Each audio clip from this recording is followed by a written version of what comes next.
చర్చిలో కొంతమంది సంఘస్థులు గొర్రె చర్మం కప్పుకున్న తోడేలులా తయారయ్యారు. అయితే లైవ్లో కొంతమంది నేను రెడ్ హ్యాండెడ్గా పట్టుకున్నాను. వీళ్ళని నమ్మటం వల్ల ఎంతో మంది దైవజనులకి ఎన్నో ఆటుపోట్లు వెన్నుపోట్లు ఎదురైంది. మానసికంగా వీళ్ళు కృంగదీస్తారు. వాళ్ళ అవసరాల కోసం చర్చిలకు వస్తారు. కాకపోతే కొంతమంది దైవజనులు అందరి క్షేమాన్ని కోరుకోవాలి కదా అని తోడేళ్లను కూడా నమ్మేసి వాళ్ళ విలువైన సమయాన్ని పోగొట్టుకుంటూ డబ్బును పోగొట్టుకుంటూ ఉన్నారు. నా జీవితంలో ఇలాంటి అనుభవం ఒకటి జరిగింది. నిన్నే జరిగింది. అది ఈరోజు మీతో పంచుకుంటా. ఆ రోజు ఆదివారం రోజు మైకులు అన్ని బిగించుకుంటుంటే నేను గతంలో ఒక 6 నెలలుగా ఒక వ్యక్తికి సువార్త చెప్తాను. అయితే ఒక నెల జరిగిన తర్వాత చర్చికి ఇన్వైట్ చేస్తుంటే తను ఎప్పుడు రాలా. ఉన్నటువంటి సడన్ గా తను ఆ రోడ్లో ఏదో పని మీద వెళ్తున్నట్టు వచ్చి నా చర్చి ముందు ఆగి కళ్ళకు నీళ్లు పెట్టుకొని అలాగా కుప్పకూలిపోయి నా ఇంకా దీనంగా చూస్తున్నాడు. నాకు చాలా అనిపించింది. మోకాలు దండ వేసేసాడు. వేసేసి ఏడుస్తున్నాడు. నేను ఒక దైవజనుడిగా పట్టుకోలేకపోయింది. అంటే స్థానికమేనా? స్థానిక వ్యక్తి చాలా విషయాలు పంచుకున్నాడు. తన జీవితంలో, తన ముందు జీవితం, పెళ్లికి తర్వాత జీవితం, అవన్నీ గతంలో జరిగినాయి. ఇవన్నీ నా మైండ్లో ఉన్నాయి. సరే, ఓకే, ఇలాంటి వ్యక్తి ఎందుకని అక్కడ కూలిపోయి ఏడుస్తున్నాడు అని ఆలోచించి ఎమ్మటి వెళ్ళిపోయి కాలు ముందు ఏడవడం ఆపండి లోపలికి తీసుకొచ్చి ఆరాధన ఒక అరగంట లేట్ చేసి కూర్చోబెట్టారు. నా ప్రయత్నం ఏంటంటే కురిగిపోయిన వాళ్ళని ఆదరించడం. దేవుడు నాకు అప్పచెప్పిన పని అది. వెంటనే తీసుకురాగానే లోపల కూర్చోబెట్టగానే ఏమైందంటే అమ్మ చనిపోయింది నేను అన్నాడు. ప్రేమ దాడి. వెంటనే అమ్మ చనిపోయింది అనగానే నేను అనుకున్నాను నిన్న చనిపోయింది అన్నాడు. ఇప్పుడు ఎలాగొచ్చి ఇక్కడ నుంచున్నాడు? అసలు ఏంటి అంత్యక్రియ జరిగినాయి? అసలు ఎవరు పట్టించుకుంటే వాళ్ళు లేరా? లేదా నా సహాయం కోసం వచ్చాడు? ఎన్నో ప్రశ్నలకి తావచ్చింది. ఫస్ట్ అది ఒకటి అనిపించింది. సరే అడిగాను, ఏంటి అమ్మ చనిపోతే నువ్వు ఎక్కడ చేస్తున్నావు? చేయాల్సిన కార్యక్రమాలు ఉన్నాయి కదా, అసలు ఎవరు లేరా ఏంటి నాకు చెప్పంటే తను చెప్పుకొచ్చింది. అన్ని అయిపోయి తీసుకెళ్ళిపోయాడని చెప్పాడు. చెప్పిన తర్వాత తన మైండ్ ఒక 5 నిమిషాలు అబ్జర్వ్ చేశాను. ఎందుకంటే దేవుడు ప్రతి ఆత్మను పరిశీలించమన్నాడు. గుడ్డిగా నమ్మమాకండి అన్నాడు. కాకపోతే కొంతమంది ఏంటంటే ఆ మాటకు మీరు ప్రవర్తిస్తూ ఉంటారు. అందరూ నా వాళ్ళు అనేసి సంఘాన్ని కూడా చెడగొట్టుకుంటూ ఉంటారు. ఒక నరుడు తెలివి లేకుండా ఉండటం మంచిది కాదని చెప్పింది. సో నాకు ఆ వాక్యాలను గుర్తొచ్చి చూస్తున్నాను. 6 నెలల నుంచి చర్చి కన్వర్ట్ చేస్తుంటే రాని వ్యక్తి ఈ రోజు వచ్చి చర్చి ముందు నుంచి ఏడుస్తున్నాడు అనగానే ఫస్ట్ డౌట్ మొదలైంది. రెండోది అమ్మ చనిపోయింది నిన్నే అన్నాడు. సరే అయిపోయిన తర్వాత నేను ఇవి ఇలాంటివి చెప్పినప్పుడు ఎవరైనా సరే అయ్యో పాపం అంటారు కదా, నీకు ఎందుకు అబ్జర్వేషన్ చేయాలనిపించింది? ఎందుకు అనిపించింది అంటే 6 నెలల నుంచి పిలుస్తున్నా ఆ వ్యక్తి రాలా. అదిగో పని ఉంది, ఇదిగో పని ఉంది, ఒక్క 1 అవర్ మీ టైం ఇవ్వండి లేదు. అయితే తను ఉన్నట్టుండి వచ్చి సడన్ గా నా ముందే నుంచొని నేనే కేంద్రంగా నా వైపే చూస్తూ చాలుగా ఏడుతో కుప్పకూలిపోయినప్పుడు నాకు డౌట్ వచ్చింది. నాకు అంటే నా లోపల ఆత్మ చెప్పింది అంటే దేవుడు కేవలం వాక్యాలు మాత్రమే ఇవ్వడు, ఆ వాక్యాలను వాడుకుంటే సామర్థ్యాన్ని కూడా ఇస్తాడు. చాలా మంది పాస్టర్లు దీన్ని గమనించరు. ఒక ప్రేమ అనే ఒక ముసుగు వేసుకున్నాం అనుకుని వాళ్ళని వాళ్ళు మోసం చేసుకుంటారు. కానీ ప్రేమ కాదు, ఇది ఉన్న సంఘాన్ని కూడా చెడగొట్టుకుంటాను, ఒక చెడ పురుగును లోపల కూర్చోబెట్టుకుంటారు. అది చాలా ప్రమాదం, మోహం కాదు. అదే పాస్టర్ల ప్రతి ఒక్కళ్ళు అబ్జర్వ్ చేయాలి. చెయ్యకపోతే ఉన్న సంఘాన్ని కాపాడడానికి ఇస్తే అన్న సంఘాన్ని చెడగొట్టుకుంటానికి ఒక బగ్గును తీసుకొచ్చి పెట్టుకున్నట్టే, వైరస్ ని తీసుకొచ్చి పెట్టుకున్నట్టే. ఇదంతా అనాలిసిస్ చేసిన తర్వాత తన బాధలు ఏమి కనుక్కుంటే తను అన్నాడు, మా అన్నయ్య ఇలాగా 2వ అవతారం ఇచ్చాడు, తను ఎదురైపోయాడు, ఈ సంబంధం లేకుండా చెప్తున్నాడు. తన బాధలన్నీ నా మీద తన కుప్పగా వేస్తున్నాడు. ఓకే, ఒక్కోటి నా చెవులకి షీల్డ్ పెట్టుకున్నా, వాక్యం ఉంది కదా షీల్డ్ పెట్టుకున్నా, వింటున్నాను జాగ్రత్తగా, వినండి, వినుటకు వేగిరి పడండి, మాట్లాడటకు నిదానించండి అని వాక్యం చెప్పింది. నేను ఆగి వెనక నుంచి ఉంటున్నాడు వింటున్నాను. సీన్లో కొంచెం తేడా ఉంది. నేను అమ్మ చనిపోయింది, లేదా ఈలోపు మళ్ళీ అన్నయ్య ఎదురైపోయాడు, అన్నయ్యకి నాకు పడట్లేదు, ఇవన్నీ చెప్పుకుంటూ వస్తున్నాడు. తర్వాత నా గట్టి ఏం చెప్పింది అంటే లోపల నుంచి, ఇది నకిలీ ఆత్మ, నిన్నే ఎందుకు టార్గెట్ చేసుకుంది, చివరి వరకు వస్తే తెలిసింది కదా అనేసి అలా ఉన్నాను. ఒక 1/2 అవర్ మాట్లాడాను. ఈలోపు మా వైఫ్ వచ్చింది. ప్రేయర్ ఏమవుతుందండి, నాకు ఈ వ్యక్తి ఇంపార్టెంట్, ప్రేయర్ ఓకే, ఒక వ్యక్తిని కాపాడగలదు మనకు తెలుగు చెప్పింది, ఆరాధన గంట కాపాడలేదు ఎక్కువ. సరే ఓకే అని 1 గంట కేటాయించాను. గంట దాకా తన బాధలు ఏమి చెప్తున్నాడు. టిఫిన్ చేస్తావా అన్నాను. ఓకే, టిఫిన్ తెప్పించాను. టిఫిన్ ఇచ్చాను, ఎండ్ అయిపోయింది. అయిన తర్వాత ఆ వ్యక్తి సరే ఉండు ప్రార్థన మొదలు పెడతాను, నీకోసం ప్రార్థన చేస్తాను, 1 గంట వాకింగ్ ఇట్లు అని చెప్పాను. అనగానే లేదు నాకు పనులు వేరే దగ్గరికి వెళ్తున్నాను, చిన్న పని ఉంది. సరే అనేది 2 అడుగులు బయట చేసి నాకు ఎక్కడ చెప్పుకోవాలనిపించలేదు ఈ బాధ. మీరే గుర్తొచ్చారు, దేవుడు నాకు మిమ్మల్ని చూపించాడు, నేను మీ దగ్గరికి వచ్చి ఏడిస్తేనే నాకు ఆధారం దొరికిద్ది అన్నాడు. నాకు గుండె పగిలిపోయింది. ఆ ఒక్క డైలాగ్తో మామూలు వ్యక్తులు ఉంటే, ఎవరైనా పాస్టర్లు ఉంటే నమ్మేస్తారు. నేను నెక్స్ట్ డైలాగ్ గురించి వెయిట్ చేస్తాను. పడాల్సిన డైలాగ్ నాకు వచ్చేసి రాలేదు, పడిద్ది. నాకు లోపల ఇచ్చిన ఆత్మ వివేచన దేవుడు గిఫ్ట్ జ్ఞాన రూపంలో ఇస్తాడు. ఆ జ్ఞానాన్ని దేవుడు నాకు ఇచ్చాడు ఎర్లీ ఏజ్ లో.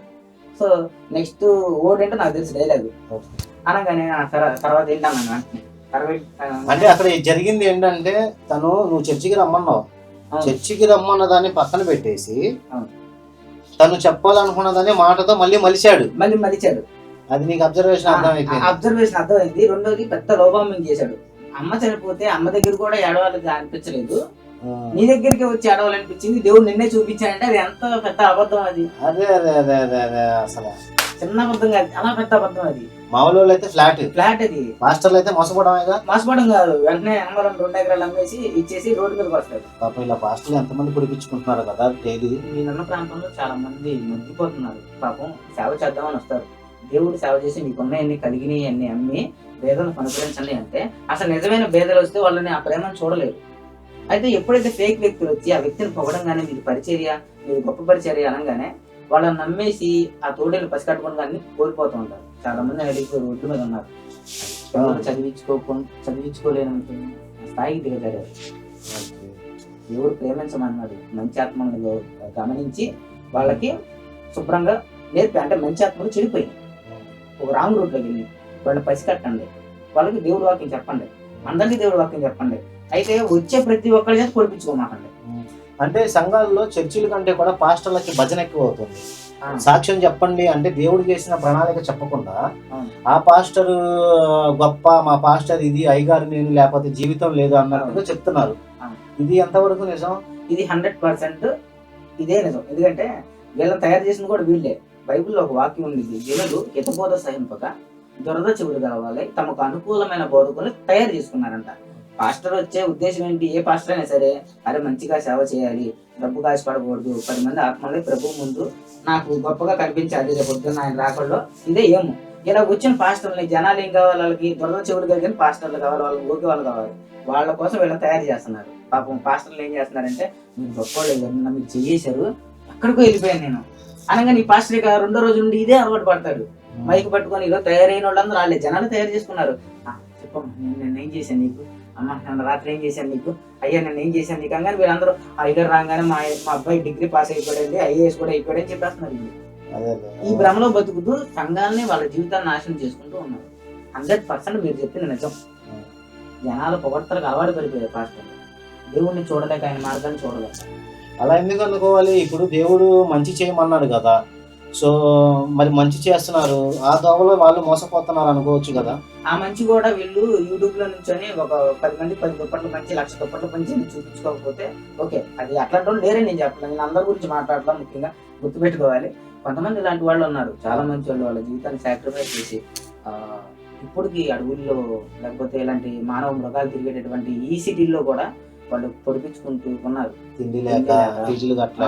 అసలు నిజంగా వాళ్ళని చూస్తే నాకు గౌరవం అనిపించింది, పరిశుద్ధుల పాదాల దగ్గర పెరగాలనిపించింది. అంత గౌరవించే వాళ్ళు ఉన్నారు. కాకపోతే ఇప్పుడు ఎక్కువ శాతం కరెక్ట్ చేసుకుంటున్నారు ప్రజలే. వాళ్ళే తయారు చేస్తున్నారు, వాళ్ళే బిల్డ్ చేసుకుంటున్నారు, వాళ్ళే కింద కళ్ళు పీకేసుకుంటున్నారు, మొత్తం పడిపోతుంది. చర్చి ఒక్కొక్కసారి తీసేస్తున్నారు. ఇది జరుగుతుంది. ఇప్పుడు ఆ సందర్భంలో తన వెనక్కి తిరిగి ఏమన్నాడు, ఆ ముక్కు చెప్పగానే నాకు స్ట్రైక్ అయిపోయింది. నెక్స్ట్ డే అంటే నేను అడిగేసాను, ఏ ముక్కు చెప్పాను? తను ఏం చెప్పా అంటే, నేను అమ్మ చనిపోయింది, మా బంధువుల దగ్గర కూడా ఏడవాలనిపించలేదు, నా బాధ ఎవరికి చెప్పుకుంటే వినగలరు అని ప్రభువుకు నేను ప్రార్థన చేసినప్పుడు మిమ్మల్ని చూపించాడన్నా. అయిపోయింది, దొరికేసాను. అవునా? అది నిజం అనుకోవచ్చు, అందరు నమ్ముతారు కదా, నేను ఎందుకు నమ్మలేదు? అంటే కన్న తల్లికి మించిన బంధం లేదు. రెండోది, సృష్టిలో దేవుడు కన్న తల్లికి బిడ్డకి ఇచ్చిన ఎఫెక్షన్ చిన్నది కాదు. అందుకే ఆజ్ఞల్లో ప్రధానమైన ఆజ్ఞల తర్వాత మొదటి ఆజ్ఞ ఏంటి అంటే, తల్లిని తండ్రిని సన్మానించు. ఆ బాండింగ్ పెట్టాడు కాబట్టి ఆ మాట చెప్పాడు. సో అది అక్కడ అది మానేసి వచ్చి ఇక్కడ ఏడుస్తున్నాడంటే నేను ఎవరిని? 6 నెలల నుండి నా మాటలు లేదు, 1 గంట చర్చికి వచ్చి కూర్చోలేదు, ఇప్పుడు వచ్చి నువ్వంటే ఇష్టం, దేవుడు నేను కళ్ళలో చూపించి నేను ఎట్టా నమ్మను? నేను నాకు చెప్పాలి కదా. పలానా ఇప్పుడు పౌలుని మార్చాడు, పౌలుకి వెళ్ళేదారిలో ఒక ప్రవక్తను పెట్టాడు, ఆ ప్రవక్త వచ్చి ప్రార్థన చేయాలి. ప్రవక్తకు కూడా చెప్పాడు, వెళ్ళి పలానా చోట కళ్ళు పోగొట్టుకుని కూడా అంటే ఇద్దరు మధ్యలో బాండింగ్ చెప్తాడు దేవుడు. ఇప్పుడు ఒక్కడికే చెప్తే మరి నేను ఎవరిని కొరలేను ఉన్నా అంటే వచ్చి రాగానే చెప్పగానే సరే అండి ఇప్పుడు ఆ వ్యక్తి వస్తాడు, నీ ఇల్లు అమ్మేసి దేవుడు నాకు ఇవ్వమంటే నేను ఇస్తానా, కొన్ని ఎవరైనా ఇస్తారా, ఎవరు మరి అట్టేటప్పుడు ఈ మాట నేను ఎలా నమ్మాలి, అది కూడా ఎందుకంటే ఇదిపోయింది అమ్మ దగ్గర ఆడవాలనిపించలేదు, నీ దగ్గర ఆడవాలనిపించింది అంటే. సో ఏంటంటే దేవుడు ఇచ్చిన జ్ఞానాన్ని వాడారు. తర్వాత వచ్చిన డైరెక్ట్ చాలా ప్రమాదకరమైంది, ఇక్కడ పడిపోతారు రివిజన్. ఏం చెప్పాడు, నాకు ఒక 50,000 కావాలి, సమయంలో అమ్మ కార్యక్రమం చేయాలి, నాకు ఏం చేయాలో అర్థం కావట్లేదు, ఫస్ట్ గారు నా కోసం ప్రార్థన చేయండి. 50,000 అడిగేసావా? అదేంటి అప్పుడే అమ్మ కార్యక్రమం చేయాలి. కలిసి ఎంతసేపు అవుతుంది? ఒక 1 hour 1.5 hour అయింది. అప్పుడు నా బాధ నుంచి చెప్తాను. 6 నెలలు పరిచయం ఉంది. పరిచయం అంటే ఎలాగంటే నేను సువార్త చెప్పాను. ఒక నెల చర్చికి ఇన్వైట్ చేశాను, తను రాలా 5 నెలలు. సడన్ గా చెమ్మ చనిపోయింది అని చెప్పుకుంటున్నాడు. బాధ అనిపించింది ఫస్ట్. సర్లే ఏదో ఉండిద్దిలే సంథింగ్ ఏదో వచ్చారు ఒక దైవజనుడు అని ప్రార్థన చేసి పంపిద్దాము, కొంచెం టిఫిన్ కూడా చేయనట్టున్నాడా, టిఫిన్ తెప్పించాను, వాటర్ తెప్పించాను, మా చక్కగా కూర్చోబెట్టాను ఫ్యాన్ కింద మాట్లాడాను. కానీ ఈలోపు ఇదంతా తెర ఇలా ముసుగు ఇలా తీసేసాడు. ఊరికే పాపం చాలా మంది దైవజనులు ఇలాగే రూట్ని పెట్టి ఇప్పుడు ఎక్కడో చర్చి కట్టుకోవాలి, స్థలం కొనుక్కోవాలని దాచుకున్న డబ్బు తన కష్టార్జితాన్ని ఇట్లాంటి తోడేళ్ళకు పోగొట్టుకుంటున్నారు. అది గమనించాను నేను. గమనించి నేను జాగ్రత్త పడ్డాను. ఎన్నో సాక్ష్యాలు మన ముందు ఉన్నాయి. సంవత్సరం పొద్దుట్లో పాస్టర్ గారి దగ్గర తింటారు. ఒకేసారి పాస్టర్ గారు ఆ సంవత్సరం బట్టలు పెట్టలేదు అనుకో, చర్చి మొత్తం ఖాళీ అయిపోతారు. పైపెచ్చి ఇలాంటి కషాయం మేము చూడలేదని ఆ పాస్టర్ మీద ముద్రలు వేస్తారు. మరి ఇది ఎంత దారుణం. అంటే అవసరాల కోసం వస్తున్నారు, దేవుడి కోసం రావట్లా. అయితే ఇలాంటి ప్రపంచాన్ని చూసి కరెక్ట్ అయితే నేను ఒకటే చెప్పాను, ప్రార్థన చేయమన్నావు కదా, ప్రార్థన చేస్తానులే ఇల్లు అన్నా. జ్ఞానవంతమైన మాట, ప్రార్థన చేస్తానులే ఇది నీకోసం. 50,000 కాదు పాస్టర్ గారు, ఒక 50,000 నాకు ప్రార్థన చేయమన్నావు, ప్రార్థన చేస్తాను నీకోసం, నాకు అదే పని నీకోసం ప్రార్థన చేయడం అన్నాను. ఎన్నిసార్లు అడిగాడు? 3 సార్లు అడిగాడు. ఓకే, ఎలా అడిగాడు? దీనంగా నాకు అవసరం అండి 50,000. మళ్ళీ ఏంటంటే ఓ 10 సంవత్సరాలు చెల్లినిచ్చిన బామ్మర్ది ఉంటాడు కదా, చెల్లినిచ్చిన బామ్మర్ది, బావా ఏంటి బావా నాకు ఇట్లా పాస్టర్ గారు నాకు అవసరం ఉంది ఇది చెప్పారు. వెంటనే మా ఆవిడ వీళ్ళందరూ చూసి ఈ సంఘస్థులు ఉంటారు కదా మన చర్చి పెట్టి కూర్చున్నాడు, 1/2 hour డిలే చేశారు. ఇలా వచ్చారు సంఘస్థులు 10ంటికి మొదలు పెట్టాలి, 1.5 hour మాట్లాడాలి. ఈ 1.5 hour విశ్వాసం ఇచ్చారు, కూర్చున్నారు, చూస్తున్నారు అంతా. ఆ వ్యక్తి వెళ్ళిపోయాడు. తర్వాత నేను సంఘాన్ని అడిగా, చూశారు, ఏమర్థమైంది అమ్మ చర్చి పెట్టి బాధలో ఉండి మీ సహాయం కోసం ఇక్కడ అయ్యారు అమ్మ. అయితే నేనేం చెప్పాను, ప్రార్థన చేస్తాను. మరి దీంట్లో మీకు అర్థం కానీ కొన్ని చెప్పను పాస్టర్, 6 నెలల నుంచి పిలిచాను రాలేదు. అయితే ఇప్పుడు ఎవరో ఈ ఊర్లో గొర్రె ఉన్నాడు, పాస్టర్. ఈ ఊర్లో ఎవరయ్యా గొర్రె ఉందంటే పాస్టమ్మ. వీళ్ళ బలహీనతలు ఏంటి అంటే ప్రభు ప్రేమించమన్నాడు కాబట్టి ఏ అవసరం తీసుకెళ్ళి ముందు పడేసినా కానీ వెంటనే ప్రేమిస్తారు. తర్వాత వీళ్ళని అవసరం అయిపోయినంత కాలుతో తన్ని నాకు లేదు, మీరేదో దైవజనులు అనుకున్నాను, మీరేదో ఇది అనుకున్నారు, సహాయం చేసేట్లుగా మీరు కక్కుతారని నాకు తెలియదు కదా అనేసి ముద్రేసి వెళ్ళిపోతారు. అప్పుడు వీళ్ళు అవమానం తట్టుకోలేక రోజు రోజు చచ్చిపోతూ ఉండాలి. ఒకనొక రోజు చచ్చిపోవడానికి కారణం ఏంటారు పాస్టర్ గారు పాస్టర్ అంటే ఈడేసి ముద్రే అంటే డబ్బులు ఇచ్చి ప్రాణాలు తీపించుకుంటున్నారు తెలివి లేకుండా, నమ్మి మంచితనానికి. ఓకే, ఇప్పుడు పాస్టర్లకి కానీ ఒకవేళ వాళ్ళకి ఏం చెప్పాలనుకుంటున్నాను? నా 2 చేతులు జోడించి చెప్తున్నాను, దేవుడు మిమ్మల్ని కొన్ని విలువైన ఆత్మను కాపాడడానికి పంపించారు. అయితే ఈ విలువైన సమయాన్ని మీరు వచ్చే వాళ్ళ ముసుగులు, వాళ్ళ ఆలోచనలు గమనించుకోకుండా అందరినీ ప్రేమించమన్నాడు ప్రభు, కాదనట్లేదు. కానీ నిన్ను నువ్వు ప్రేమించి నీ మీద ప్రేమను కోల్పోయి వాళ్ళని ప్రేమించమని చెప్పలేదు ప్రభు. నీ మీద నువ్వు విలువించుకున్నప్పుడే కదా నువ్వు అవతల వాడిని ప్రేమించగలవు 100%. ఎప్పుడైతే నువ్వు అవతలోడు ఏదో చెప్తున్నాడని వినుకోకుండా అరే ఏదో చేయాలి ఇలా సంఘాన్ని ఆయన ఇచ్చిన పరిచయం పాడు చేసుకోవద్దు. దయచేసి ప్రేమించండి, ఎంతవరకు అంతవరకు, ప్రార్థన చెయ్యండి అంతవరకు, అంతేగాని వచ్చిన వాళ్ళ చేత మాత్రం మీరు ఇలా పొడిపించుకొని ఆల్రెడీ సరే పొరపాటున ఇట్లా మిమ్మల్ని నమ్మి చర్చిలోకి వస్తారు, చర్చిలో కూర్చోబెడతారు. ఇప్పుడు మిమ్మల్ని ఎంత బ్లేమ్ చేశాడు, మీ చర్చి సంఘస్థుల్ని ఎంత గిలికేసి ఉంటాడు మీరు గమనించారా? అందుకే దేవుడు ఏమన్నాడంటే అపోజిట్ పౌలు చేత ఇలా రాపిస్తాడు, సంఘంలో ఏ దురాత్మైన ఉంటే అటు వాడు మీ మధ్యలో ఉంచకూడదు, బయటికి వెళ్ళగొట్టండి అన్నాడు. అప్పుడు మీరు ఫస్టే గమనించాలి. ఎప్పుడైతే గమనించడం మానేస్తారో మీ సంఘాన్ని మీ పరిచయాన్ని మీరు పాడు చేసుకుంటారు. ఒక అన్నగా ఒక తమ్ముడుగా చెప్తాను, అంత బాధ మీ మీద. అంటే ఎవరన్నా చర్చికి కొత్తగా వచ్చినప్పుడు పాస్టర్ అనే వ్యక్తి తనని అబ్జర్వేషన్ చేయాలి. చేయకు నీ పని ఏంటి? పేదరు పని ఏ పని పెట్టాడు? పేదరు నన్ను ప్రేమిస్తున్నావా? ఎస్ ప్రేమిస్తాను. అయితే నా సంఘాన్ని కాపాడాలంటే అబ్జర్వేషన్ లేకుండా ఎలా కాపాడుతాను? పులి వస్తుంది, పులుకున్నావు అలాగ ప్రార్థనలో, ఇక్కడ వచ్చే పులిని నువ్వు ఎట్ట గమనిస్తావు? అదే కదా కాపాడటం. అంటే దేవుడు మంచి చేయమన్నాడు కదా అని చెప్పి కొత్తగా వచ్చిన వాళ్ళ మీద ఎక్కువ ప్రేమ చూపిస్తేస్తా ఉంటారు సంఘానికి రావాలని పాస్టర్. దానివల్ల వాళ్ళకి ముందు అవసరాలు ఏమైనా ఉంటే తీరుస్తారు. ఇంకా అలాగే సంఘస్థులకి పాస్టర్లు నిదానంగా అలవాటు చేస్తారు. అయితే బైబిల్ ఇది చెప్పలేదు. తర్వాత వాళ్ళు పెద్దది అడుగుతారు, అప్పుడు పాస్టర్ చేయడు, అప్పుడు వాళ్ళు చర్చికి రావడం మానేస్తారు, వెళ్ళిపోతారు. అసలు ఇక్కడే చాలా మంది దైవజనుల్ని అపవాది పుట్టలో పడేస్తుంది. అంటే ఎవరైనా పెడితేనే వస్తారు అనే ఒక ముసుగులో ఉన్నారు. అసలు ఎంతో భారంతో ఉన్న వాళ్ళని యేసుక్రీస్తుని చూపించి వాళ్ళ భారం దించి చర్చిలో కూర్చోబెట్టాలి. ఇక్కడ అవసరం తీర్చడం వలన మరలా అవసరం కోసం చర్చికి వస్తారు. అదేలే, భారాలు దించడం బదులు అవసరాలు తీరుతున్నాయి సంఘస్థులకి చర్చిల్లో. అసలు తీరాల్సిన అవసరాలు కాదు, పోవాల్సిన పాపాలు. వాడు స్ట్రైట్ అవుతాడు. తాగుబోతునే తాగొద్దు అని చెప్పి వాడు మైండ్ ఎప్పుడైతే నువ్వు మారుతావో వాళ్ళ కుటుంబం కట్టబడింది. బూతులు మాట్లాడేవాడిని ఎప్పుడైతే నువ్వు బూతులు ఆపై దేవుడు వాక్యంతో మారుస్తావో అప్పుడు వాడు కట్ట మనిషి అవుతాడు. మందు తాగే అలవాటు ఉంటది, వాడు నువ్వు తాగమాకాయ చర్చికి వెళ్ళి అని అంటాం, వాడు ఎండో అప్పుడు చర్చికి రాడు, చర్చికి వస్తే ఇది చెప్తారని. అందుకే ఎక్కువ మంది సంఘాల్లో మగాళ్ళ కంటే ఆడవాళ్ళు ఎక్కువ మంది ఉంటున్నారు కదా, ఎందుకంటే వాళ్ళ తాడు గురించి చెప్పాల్సిన అవసరం లేదు. రెండోది ఏంటంటే ఒకటే చిన్న తేడా, దేవుడు స్త్రీని నరుణ్ణి ఒక మగోడుగా చేయలేదు, స్త్రీగా పురుషుడిగా చేశాడు. ఇప్పుడు స్త్రీగా పురుషుడిగా చేసినప్పుడు అక్కడ ఉన్న బీజం ఎక్కడ ఉంటుంది? ఇప్పుడు మగోళ్ళనే ఉంటారా ఎట్లా తోడిళ్ళు? ఆడవాళ్ళలో ఉంటారా? నేనేం చెప్తున్నా అంటే ప్రతి విషయంలో ప్రతి ఆత్మని నమ్మక ఏ ఆత్మ దేవుడు సంబంధమైందో పరీక్షించి తెలుసుకోండి అని వాక్యం చెప్తుంది. అంటే ఇప్పుడు పరీక్షించడం అంటే సంఘస్థులు రాగానే ముందల పాస్టర్ వాళ్ళని టెస్ట్ చేయాల్సిందే. టెస్ట్ చేయడానికి ముందల వాళ్ళని తిట్టటమో అరవటమో ఏదో ఒకటి చేయాలి, ఫస్ట్ చేయాలి, ఎక్స్పెరిమెంట్. దానికి ఎవడైతే దేవుడి కోసం లొంగి ఉంటాడో వాళ్ళకి చేసినా తప్పులేదు. అసలు పాస్టర్ గారు తిట్టి లేకపోతే వాళ్ళని ఏదో పెంచపరిచి టెస్ట్ చేయాల్సిన అవసరం లేదు. సువార్తే టెస్టింగ్. ఏంటి సువార్త టెస్టింగ్? తాగుడుపోతే వచ్చాడు, నువ్వు తాగొద్దు అన్నాడు, ఆడు ఎప్పుడైతే చర్చికి రాడో ఈ నిజాన్ని పట్టుకోలేడో ఆత్మ. ఓకే, అంటే అలాంటి ఆత్మల్ని కదా చర్చికి తీసుకొని రావాలనే వెళ్తారు కదా పాస్టర్. వెళ్తారు, అదే టెస్టింగ్. ఇప్పుడు సువార్త ఏం చెప్తుంది? సమస్త దుర్నీతిని విడిచిపెట్టి మీ పాపల కోసం ప్రాణం మరి తను మార్పు తీసుకొస్తానని చెప్పి పాస్టర్లను వాడుతా ఉంటాడు కదా ఈ లోపు, మందు తాగకుండా చర్చికి రాకుండా పాస్టర్ గారు ఈ అవసరం ఉంది ఆ అవసరం ఉంది అని వాడుతా ఉంటాడు కదా. అదే నేను అన్నాను, వాడకం కాదు కావాల్సింది. ఎప్పుడైతే సువార్త చెప్తామో ఏది దేవుడు సంబంధమైన ఆత్మ దేవుడు మాట వినిద్ది, ఏది దేవుడు సంబంధమైన ఆత్మ కాదో అది అవతల ఉంటుంది. ఇప్పుడు అవతల ఉన్న ఆత్మను కూడా తెచ్చి పూసుకున్నాం అనుకుంటే తప్పే కదా.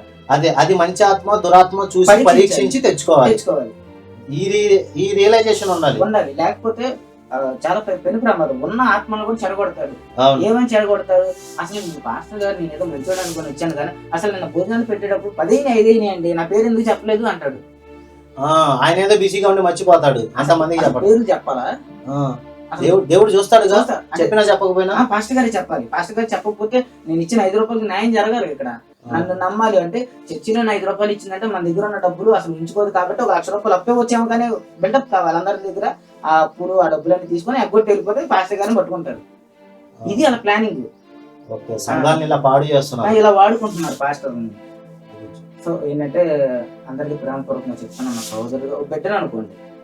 ఇది నేను కళ్ళారా చూశాను. నేను మామూలుగా పడిపోయి బుట్టలో ఒక 50,000 ఇచ్చుంటే ఆ వ్యక్తి 2వ రోజు నాకు కనిపించకపోతే అప్పులు పాలైపోతాం. అంటే ఎవరో భవిష్యత్తు ఓకే, వాళ్ళు నిజంగా బాధలో ఉంటే మనం చేసామంటే సహాయం, వాళ్ళు నిలబడ్డారంటే ఓకే. కానీ అసలుకి మనల్నే ముంచాలని వచ్చి ఏదో క్రైస్తవులు అంటే ఇలా ఉన్నారని మనల్ని ముంచాలని వచ్చినప్పుడు మనం పడిపోతాం చూసాం. అప్పుడు మన పిల్లలు రోడ్డు మీద వస్తారు. దయచేసి సంఘాన్ని మీ కుటుంబాన్ని పాడు చేసుకోవద్దు. ప్రేమించండి, ప్రార్థించండి, పాడైపోమాకండి, జాగ్రత్తగా ఉండండి. జాగ్రత్తగా ఉండండి. దేవుడు మిమ్మల్ని మీ కుటుంబాన్ని మీ పరిచయం జీవించాలి.